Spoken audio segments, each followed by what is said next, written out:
One of the reasons I like A Time for Greatness by Herbert Agar is that he speaks to a certain common sense when it comes to Christian values in the United States.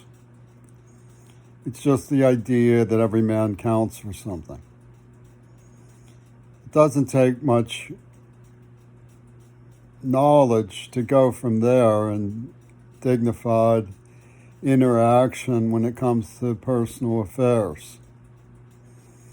They should be clean, they should be consensual, and they should be rewarding without strings attached. Now, contract law is not something they teach a Pittsburgh Public School student.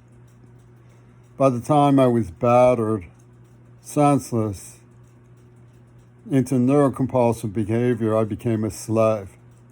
I had to break free from the neuroplasm before I could assert my agency, and that's one of the reasons why I cried for dear life after reading Ayn Rand. So I don't need people telling me that I have no rights. I was denied my rights over and over and over again. The magnitude of the crime involved in robbing me of my rights should deter spinner beanies from piling on, and yet it doesn't, which means that the crime was political in nature, and that's a serious double cross of a Pittsburgh Public School student. The magnitude of the crime committed against me as a Pittsburgh Public School student is masked by the claim that it has a biblical cause.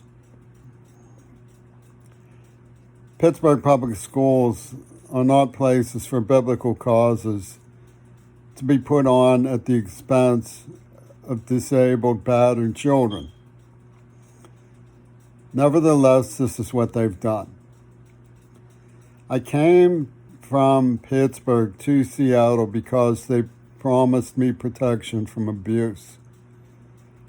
Such abuse had led to a false witness campaign towards me, claiming that there was some put-in of defiant trespass when I canceled an appointment. Doesn't even make sense superficially. Nevertheless, they tortured me and raped my deaf advocate. So I had reason to believe that Seattle meant it when they said they were offering me protection from abuse. They did not mean it. They subjected me to a series of outrageous poison crimes. Outrageous poison crimes.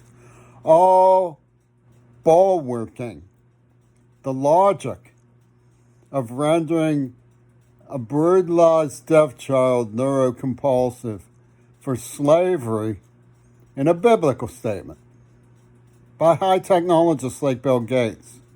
It's deranged. It's deranged. And they want me to give my word that I won't call it deranged. That's what it is. My word would mean nothing if I didn't call it deranged.